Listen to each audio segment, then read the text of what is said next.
আসসালামু আলাইকুম বন্ধুরা, আশা করি সবাই ভালো আছেন, সুস্থ আছেন। আজকে আমি আমার ছাদ বাগানে কিছু জিনিসপত্র হারভেস্টিং করছি, কিছু শাকসবজি। এখন আগে করছি এই যে মিষ্টি আলু শাক আর কলমি শাক। দেখেন এই ড্রামটা আমার একেবারে ভর্তি হয়ে যায়, একদম ভর্তি হয়ে যায় সব সময়। এই যে আজকে নাজমা এসছে, যে নাজমা কাটা শুরু করেছে, কি সুন্দর। এই যে এই যে এখানে এখানে আছে হলে যে মিষ্টি আলু শাক আর আছে কলমি শাক। এই যে কলমি শাক পাতাগুলো তো না ধুলো, এটা ধুয়ে খুব পরিষ্কার হয়ে যাবে, খুব তরতাজা। বর্ষাকালে একেবারে খুব সুন্দর থাকে পাতাগুলো। এখন একটু ওয়েদারটা ড্রাই তো, সেই জন্য এই এরকম থাকে পাতাটা। আর কিছু কিছু পাতা নষ্ট হয়ে গেছে, ওগুলো ফেলে দিবে। এবার অনেক দিন তোলা হচ্ছে না, একটু হ্যাঁ একদম ইয়ে থেকে নাও, পাতার ডগা থেকে নাও। আর এখানে একটা বেগুন গাছও আছে, তাই এইগুলো কেটে দিলে বেগুন গাছের গোড়ায় একটু আলো বাতাস পাবে, বেগুন গাছটা আরও বড় হবে। এই বেগুন গাছটা থেকেও এ পর্যন্ত 2 দফায় বেগুন খেয়েছি। আমার ভিডিও করা হয়নি কারণ আসলে ছাদে একটু মাটি টাটি এটা ওটা বিভিন্ন গাছগাছালি লাগানোর কাজে ব্যস্ত ছিলাম।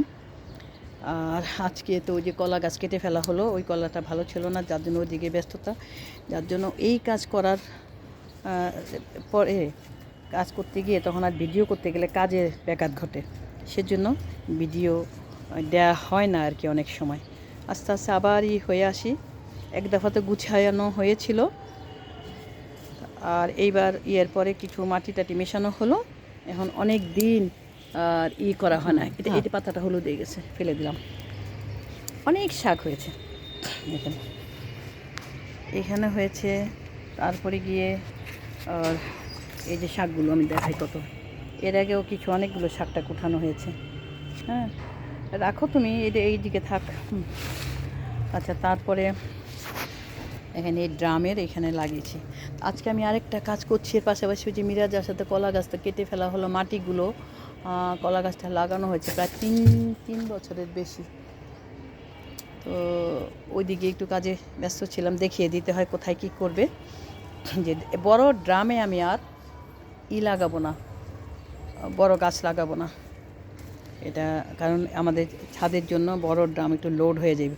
অনেক বড় ছাদ হলে তখন করা যায়, কি বলে, তখনও রাখা যায়। কিন্তু আমার ছাদ অত বেশি বড় না, আমার জন্য আর কি, যে এই ধরনের 2-1টা গাছের জন্য এত বড় ড্রাম রাখবো না। আমি ড্রামের মধ্যে চাচ্ছি হয়তো সবজির গাছ হবে, লাউ কুমড়ো, আর পাশে শাক টাক লাগাবো, এটা চিন্তা করেছি। আর বড় যে ফল টল গাছ হলে ওই ফল গাছ এক পাশে, আরেক পাশে অন্য কিছু। হ্যাঁ, এই যে দেখেন কি সুন্দর, এই যে আমি একটু বাউনি দিয়েছিলাম, এই যে মিষ্টি মিষ্টি আলুর এই গাছে, এই যে এখানে উঠতেছিল। এই যে ওইদিকে আমার আবার এই যে লাউ গাছ, মিষ্টি কুমড়া গাছ উঠতেছে, আর ওইদিকে শিম গাছ। এখন এই আলু, মিষ্টি আলু পাতা, মিষ্টি আলু শাক কি সুন্দর, এটা খুব টেস্টি। কিন্তু আমি আগে খেতাম না, কিন্তু আমাকে এই যে নাজমা খাওয়াটা শিখিয়েছে। পাতার একদম নিচে পর্যন্ত নিয়ে নাও, হ্যাঁ, কারণ ওই তাহলে হালকা হবে, রোদ রোদ লাগবে এদিকে। আচ্ছা নিচে, আচ্ছা এই যে এটা কি সুন্দর পাতাটা, হ্যাঁ নিয়ে নাও।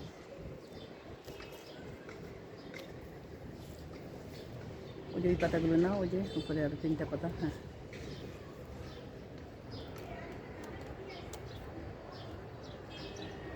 তো সবচেয়ে কি যে নিজেরা যদি একটু ছাদে কিছু এরকম শাক সবজি থাকে, নিজেরা অর্গানিক খেতে পারেন, আমার কাছে তো বেশ ভালোই লাগে। বাজারের ফরমালিনযুক্ত বা অন্যের হাতের জিনিস কি না কি দিয়ে করে, তা যাতে নিজের লতা পাতা যাই হয় মাঝে মধ্যে খাওয়া যায়। এই যে এখানে একটা কত বড়, দেখছো কত বড় একটা, পুরাটা কাটবা? আচ্ছা কাটো, থেকে কাটো না একদম। হ্যাঁ হ্যাঁ, এই জায়গাটা একটু হালকা হোক, এই বেগুন গাছটা দেখছেন কত যত্ন করে কী করা যায়। এই যে আমার বেগুন গাছটা দেখুন, আমি এগুলি দেখাচ্ছি এই জন্য যে নিজের ছাদের কিছু গাছপালা শাকসবজি করা যায় একটু চেষ্টা করলে, সেই জন্য। হ্যাঁ, আজকে আমার এই যে ছাদের এই এই এই শাকটা খাবো। এটাও শুধু এই শাকও খাওয়া যেতে পারে, আবার হয়তো পাঁচমিশালির সাথে কিছু মিশিয়ে দিলে হ্যাঁ সেটাও খাওয়া যেতে পারে। এই যে তাহলে মিষ্টি আলু শাক উঠানো হলো। আর কিছু উঠাইবা?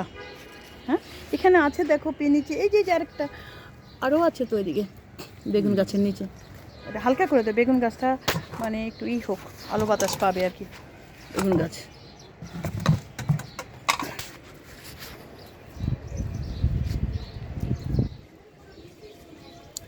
তাহলে বন্ধুরা ভিডিও একটু একটু করার চেষ্টা করছি আর কি।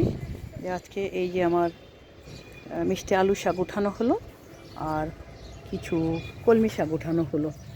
তো এটা যদি এই ভিডিও আপনাদের ভালো লাগে, আমাকে যারা সাবস্ক্রাইব করেনি সাবস্ক্রাইব করে লাইক শেয়ার দিয়ে পাশে থাকবেন আশা করি। সবাই যাতে একটু করে, সবাই মানে যাদের অন্তত আছে এরকম একটু জায়গা বা ছাদ আছে বা বাড়ির আঙ্গিনা, একটু নিজেরা কিছু কিছু শাকসবজি করলে নিজেরা খেতে পারেন আর কি। এগুলি কিনতে পাওয়া যায়, কিন্তু কেনার চেতে কেনা মানে বিষ কিনে খাওয়া আর কি। বুঝেন তো, সব জিনিসেই আছে ফরমালিন। কোনো শাকসবজি ভালো না আজকাল, খুব খারাপ। ওগুলো খেয়ে খেয়ে তো কিডনির অসুখ হচ্ছে, আর ডাক্তারের কাছে দৌড়াচ্ছি সবাই আমরা। তো যাক, ভালো থাকুন বন্ধুরা। এই যে আমার শাক উঠানো হয়ে গেছে, আর এইদিকে বেগুন, এদিকে এগুলো সে ফেলে দেবে, যেগুলো একসাথে কেটে রাখা ছিল ওগুলো ফেলে দেবে। হ্যাঁ, এই হলো আমার আজকে শাক। কী শাক? মিষ্টি আলু শাক আর কলমি শাক তোলা হলো। ভালো থাকুন, আজকের মতো আল্লাহ হাফেজ।